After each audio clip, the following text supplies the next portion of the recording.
Hi everyone, this video is called Dixon Mills and Factory Nostalgia. In Jersey City, as in many other cities, factories that once provided jobs for working and middle-class families have been converted into upscale housing. This change can be traced to the 1970s, as factory owners looking for cheaper labor and higher profits moved overseas.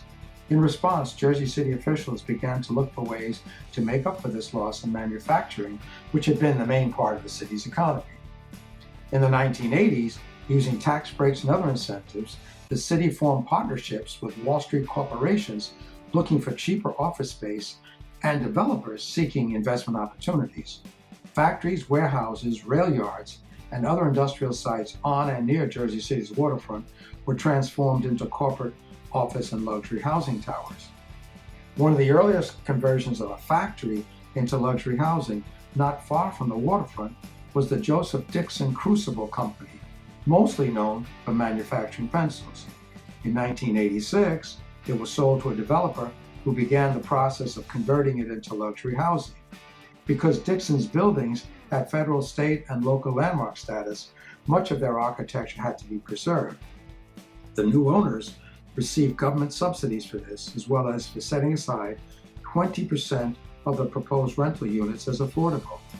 Dixon's architectural features, such as its exposed brick and ductwork, high ceilings, large arched windows, and terracotta facades, were highlighted in marketing the site as an appealing and appropriate place to live.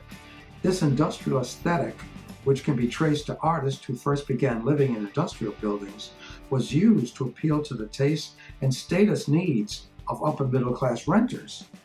Dixon's landmark status also added prestige to the property with its retention of architectural features that have no practical purpose but add to the historical significance and property values.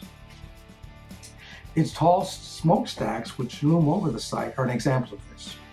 It also has vintage-looking streetlights in a nod to its past as well. And when it opened, it is said to have had a museum containing artifacts celebrating its factory past. There are photos of the old factory in some of the building's lobbies today. This nostalgic portrayal of the factory can also be seen in the decision to retain its original name, reinforcing its historical significance and prestige. Preserving Dixon's history and architecture was seen as important when it changed hands in 2006 and its rental units were converted into condominiums. As one of the new owners said, the history of the building and its link to an old world community brings an appeal to the home similar to that of brownstones. And according to the architect who oversaw the renovation in 2006, the basic theme we followed was to retain the original character going back over 100 years, because you have to keep telling the story of what a building was, even though it might no longer be that. There are other untold stories about Dixon Mills here as well, such as the people that worked there and what happened to them after they were laid off. Also, the story of renters who were displaced when the property was converted into condos. How did they fare? And there's the story of how taxpayer money was used to subsidize the development and the redevelopment of the property.